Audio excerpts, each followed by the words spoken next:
Bueno, estamos en esta serie que se llama Los Coherederos y hemos disfrutado también nuestra alabanza, esta canción preciosa que cantamos que decía, soy un hijo de Dios.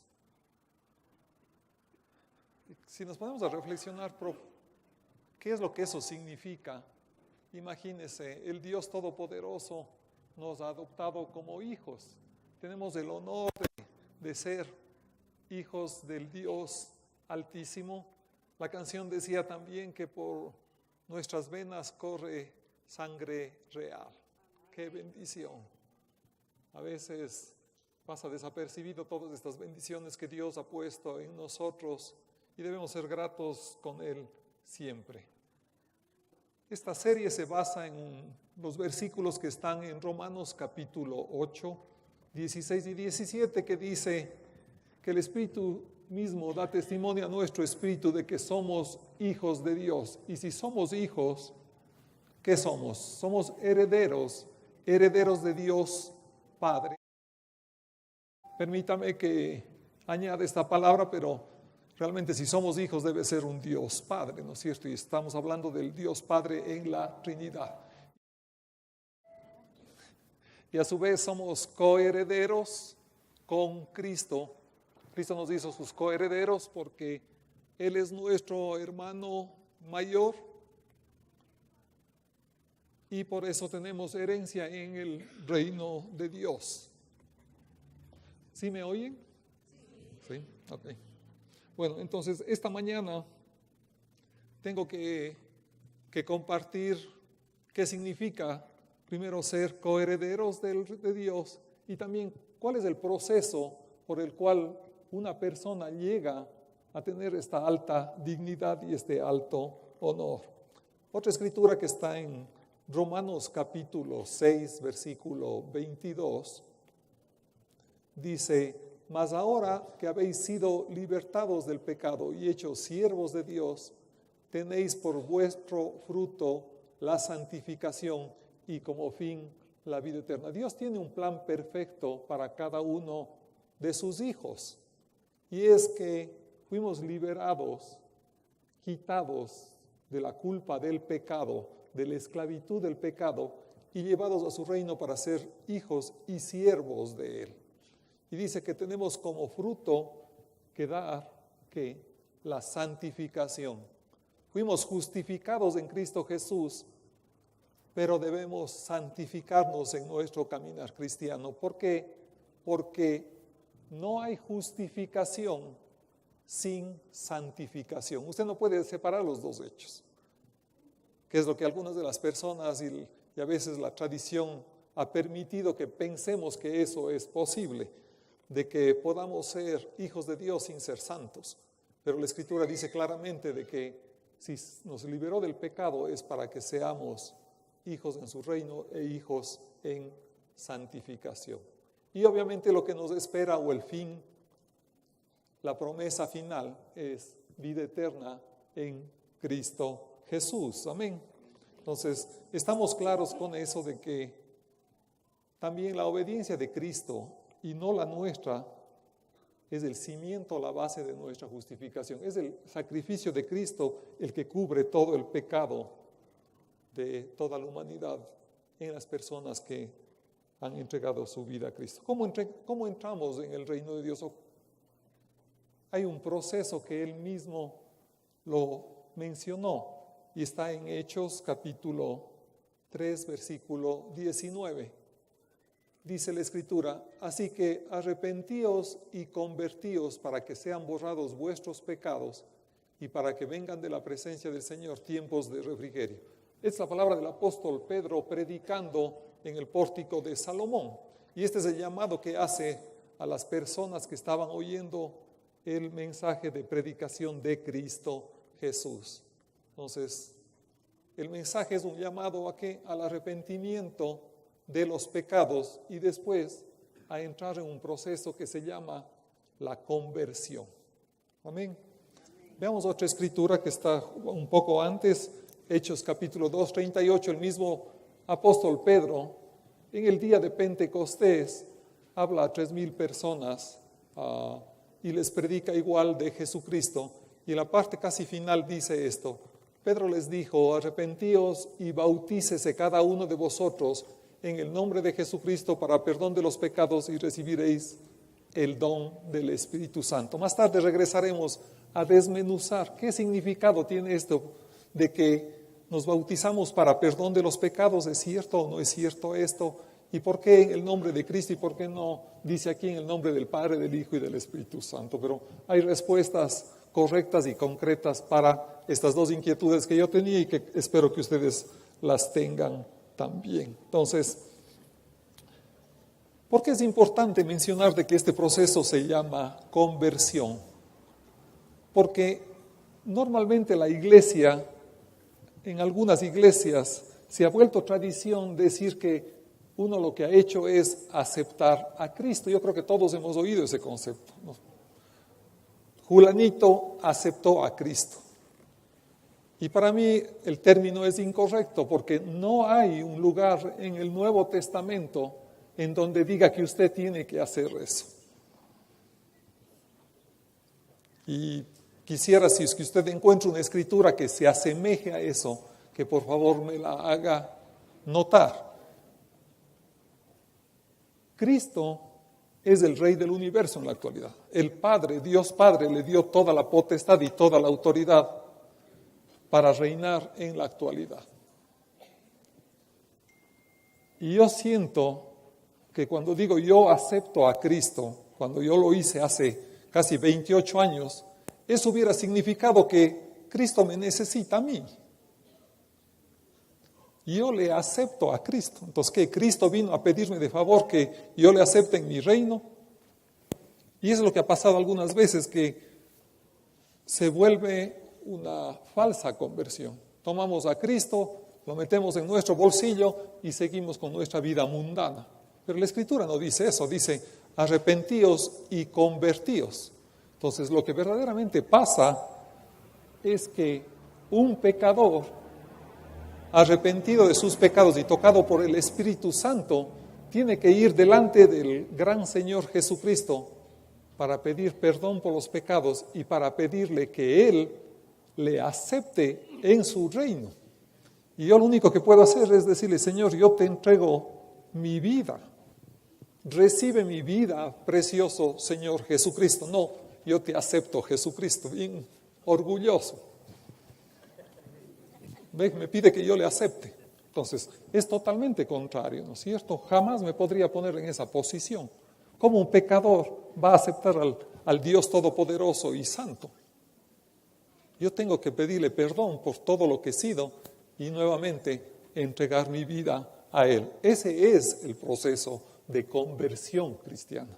Porque la Escritura dice también en el mismo Hechos 3:26, a vosotros primeramente Dios, habiendo levantado a su Hijo, lo envió para que os bendijese, a fin de que cada uno se convierta de su maldad. ¿Sí?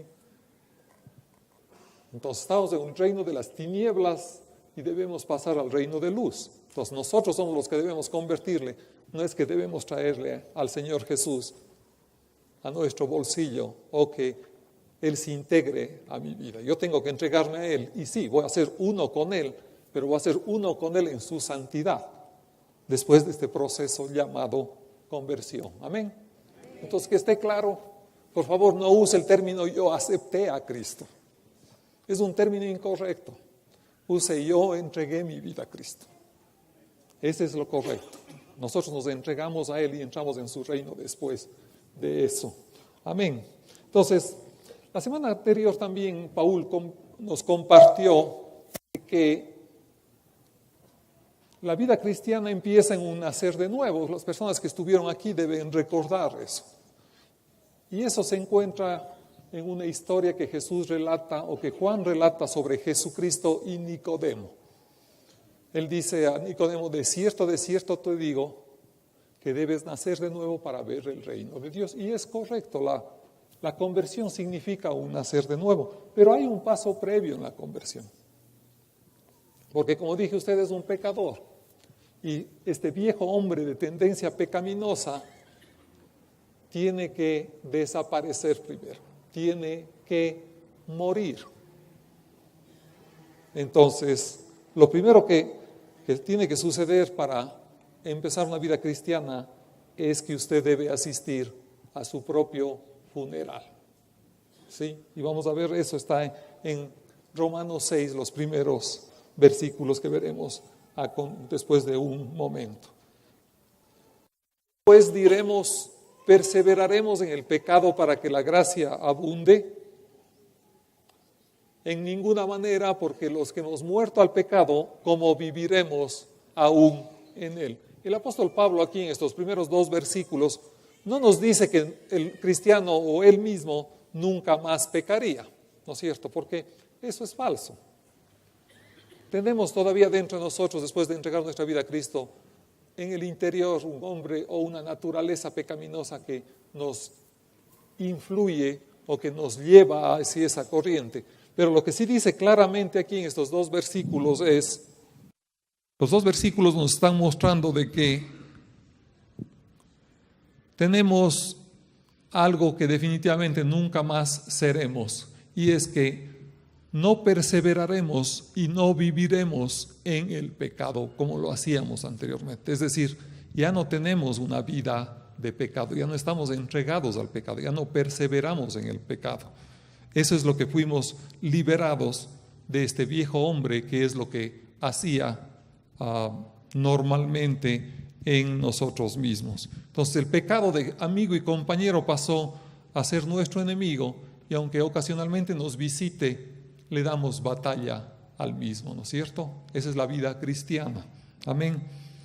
Los siguientes versículos, Hechos 3 en adelante, dice lo siguiente de Romanos capítulo 6. Dice, ¿o no sabéis que todos los que hemos sido bautizados en Cristo Jesús hemos sido bautizados en su muerte?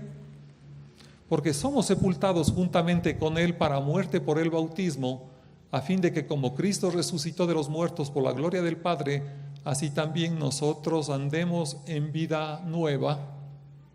Sabiendo esto, que nuestro viejo hombre fue crucificado juntamente con Él, para que el cuerpo del pecado sea destruido, a fin de que no sirvamos más al pecado. Porque si fuimos plantados juntamente con Él en la semejanza de su muerte, así también lo seremos en la de su resurrección. Regresemos ahora a Hechos, que habíamos conversado previamente, Hechos capítulo 2, los versículos 38 y 41. Acuérdense, Pedro le está predicando en el día de Pentecostés, y las personas que están ahí, después de oír de que Cristo murió, ellos le preguntaron, ¿qué haremos? Y Pedro les dijo, arrepentíos y bautícese cada uno de vosotros en el nombre de Jesucristo para perdón de los pecados, y recibiréis el don del Espíritu Santo. Si usted recuerda, la gran comisión que dejó Jesucristo decía prácticamente lo mismo: ir por todo el mundo y predicar el evangelio a toda criatura. El que creyere y fuere bautizado será salvo, mas el que no creyere será condenado. Y en Lucas, en ese mismo tiempo, Lucas lo toma así: así está escrito y así fue necesario que el Cristo padeciese y fuere resucitado, para que en su nombre se predicase el arrepentimiento y perdón de los pecados. Entonces, si usted lee todo el libro de Hechos, todas las conversiones que hay ahí son conversiones por obra, más no verbales, como es actualmente. Creo que todos nosotros nos hemos entregado a Cristo confesando con nuestra boca que Jesús es el Salvador y que Dios lo levantó de los muertos, ¿no es cierto? Porque esa es la manera como en la actualidad lo hacemos. Pero en la iglesia cristiana primitiva, la forma como se entregaban a Cristo era bautizándose, porque acuérdese, Romanos 10 no existía, que de ahí viene la frase esta de que si confesáramos con tu boca, y está bien, no estoy criticando eso, solamente estoy poniendo en contexto por qué razón Pedro les dijo lo que les dijo.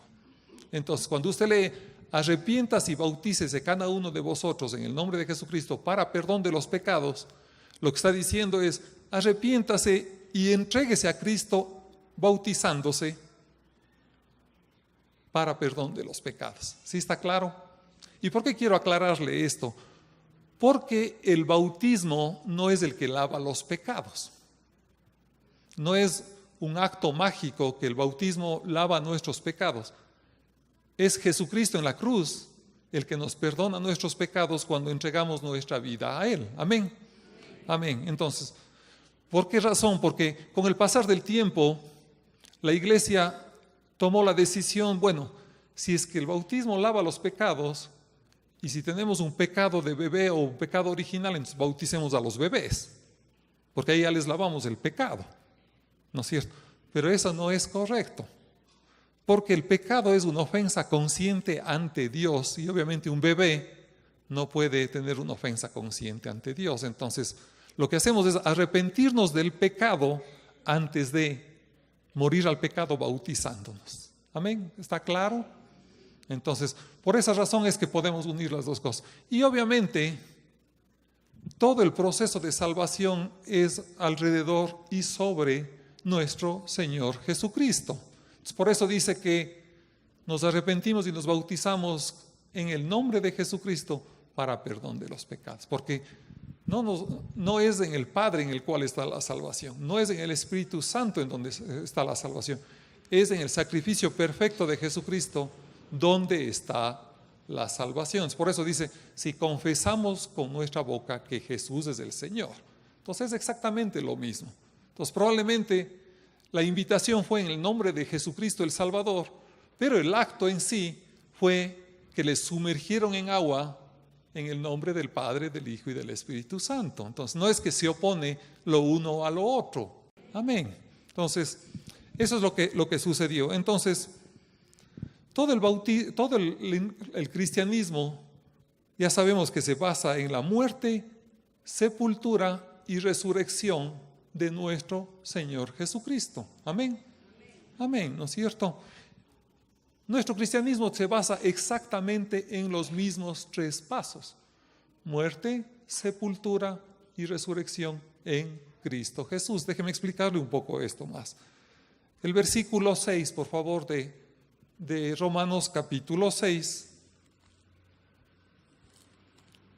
dice, sabiendo que nuestro viejo hombre fue crucificado juntamente con él para que el cuerpo del pecado sea destruido, a fin de que no sirvamos más al pecado. Entonces, la primera decisión en el proceso de conversión es que debemos morir al viejo hombre, al hombre pecador, y debemos ir a la cruz de Cristo a crucificarnos con Él para morir con Él, porque hay una bendición en lo que sucede ahí, ¿no es cierto? El segundo paso es que el bautismo realmente es una sepultura en Cristo, versículo 3. ¿O no sabéis que todos los que hemos sido bautizados en Cristo Jesús hemos sido ¿qué? Bautizados en su muerte. ¿Qué más? El otro versículo. Porque somos sepultados juntamente con Él para muerte por el bautismo, a fin de que como Cristo resucitó de los muertos por la gloria del Padre, así también nosotros andemos en vida nueva. Mañana a las 7:30 de la noche vamos a tener una prédica sobre el bautismo. Si usted está interesado en eso, le aconsejo que venga. Y el próximo sábado a las 10 de la mañana tendremos los bautismos en la iglesia. Es importante que revisemos esto, qué es lo que verdaderamente significa el bautismo. Entonces, usted tomó la decisión de morir al pecado. Y después de esto, usted tiene que ir a ser sepultado en una tumba líquida completamente. Y ese es el bautismo de agua. Por eso tenemos en nuestra congregación un bautismo de inmersión total. ¿Cómo lo hacemos? Es que la persona entra al agua, se le hace inclinar y se le sumerge totalmente, porque usted tiene que ser sepultado totalmente en esta tumba líquida que ya le mencioné. porque ese es el significado del bautismo. El bautismo es una sepultura con Cristo Jesús, un acto que muestra lo que sucedió cuando usted quiso morir al pecado y vivir para Cristo Jesús. Amén. Pero ¿qué sucede también a veces con los bautismos? Usted oye a veces historias, he oído estas historias de horror que sale eventualmente, que dice que una persona fue enterrada viva, ¿no es cierto? A veces los hacen los secuestros, o a veces cometen errores en los hospitales, que una persona que realmente no ha muerto, pues es dada por muerto y se le entierra, y después se descubre que estuvo viva. Con el bautismo a veces sucede así también. Las personas que no quisieron morir y que solamente quisieron someterse al acto del bautismo, pues son sepultadas vivas, y obviamente cuando salen del agua no salen a una vida nueva, siguen siendo las mismas personas que fueron antes de supuestamente haber entregado su vida a Cristo Jesús. Y por eso es importante que reflexionemos en qué parte de la conversión nos encontramos. Y la tercera es el versículo 5, que dice: porque si fuimos plantados juntamente con Él en la semejanza de su muerte, así también lo seremos en la de su resurrección. Amén. Ya no servimos más al pecado y resucitamos después de salir del agua a una vida nueva. El bautismo no solamente es un rito o acto externo, es un tiempo en el cual, después de que usted ha tomado una decisión, Dios obra en usted, porque como dijo Pedro, bautícese en el nombre de Jesucristo para perdón de los pecados y recibiréis ¿qué? El don del Espíritu Santo. Así que no lo consideramos solamente un rito o una ordenanza, creemos que es algo más y que la presencia de Dios está en medio del tiempo en el cual usted se bautiza. Así que le aconsejo y le exhorto a que tome esa decisión para seguir en su madurez cristiana. Amén. Sigue la escritura, del versículo 7 al 11, a su vez, dice lo siguiente: porque el que ha muerto ha sido justificado del pecado. Y si morimos con Cristo, creemos que también viviremos con Él. Acuérdese eso. Porque en cuanto murió al pecado, murió una vez por todas, mas en cuanto vive, para Dios vive. Así también vosotros consideraos muertos al pecado, ¿no es cierto? Judicialmente estamos muertos al pecado. El pecado no tiene ninguna condenación ya para nosotros, pero vivos para Dios en Cristo Jesús, Señor nuestro. Cuando usted sale a vida nueva, tiene dos cosas: vivir con Cristo y vivir en Cristo. Somos hechos uno solo con Él, y así vamos a caminar en la tierra bajo la guianza del Espíritu Santo. Eso es lo que dice la Escritura. Por eso es que podemos llamarnos hijos de Dios, porque estamos unidos al Hijo unigénito de Dios, que es Cristo Jesús. Amén. Amén. Y la conclusión final, la parte práctica de nuestra santificación, viene en los versículos 12 al 14. No reine pues el pecado en vuestro cuerpo mortal, de modo que lo obedezcáis en sus concupiscencias, ni tampoco presentéis vuestros miembros al pecado como instrumentos de iniquidad, sino presentaos vosotros mismos a Dios como vivos entre los muertos, y vuestros miembros a Dios como instrumentos de justicia. Porque el pecado no se enseñoreará de vosotros, pues no estáis bajo la ley, sino bajo la gracia. Nos unimos a Cristo y siempre vamos a estar bajo la gracia de Dios y la salvación de Cristo Jesús. Entonces, el Padre nunca le va a retirar a usted la salvación. La salvación no tiene que ver que pequé hoy día y pierdo la salvación, y mañana me restauro, y mañana pierdo y subo y bajo, y subo y bajo. Entro al reino de Dios, salgo al de las tinieblas, al Dios. No, tiene que ver una promesa eterna de Dios Padre, de que Él nos adoptó y que somos hijos de Él por la eternidad. Amén. Por eso es que es tan importante ser obediente con la palabra de Dios, porque ese es el plan de Él, no su plan. Usted no puede decir, bueno, yo ya hice la confesión de fe, pero no me quiero bautizar. Tiene que obedecer la palabra del Señor. Y espero que el Espíritu Santo le muestre que debe ir en esa dirección. Amén. Amén. La siguiente, por favor. Entonces, ¿qué puedo concluir yo? Esto es lo que un cristiano es.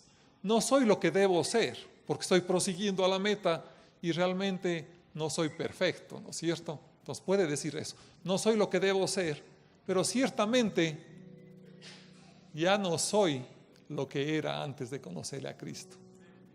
En Cristo soy diferente y soy santo.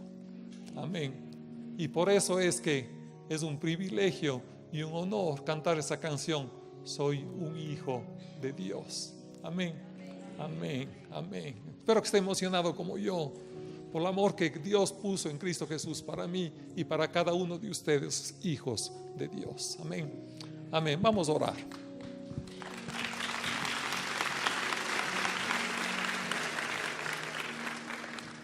Gracias, Padre, Dios infinito en gracia y misericordia. Gracias, Señor Jesús, por tu amor en la cruz para cada uno de nosotros. Y gracias, Espíritu Santo, por habernos tocado profundamente en el corazón para poder mirar a este Dios santo y tener deseos de entregarnos a Él. Tú has hecho toda la obra, Señor. Nosotros como pecadores solamente te estamos agradecidos y te queremos decir cuánto te amamos en Cristo Jesús. Amén y amén. Estaremos los líderes y ancianos aquí adelante para orar por sus necesidades. Que el Señor les bendiga. Amén.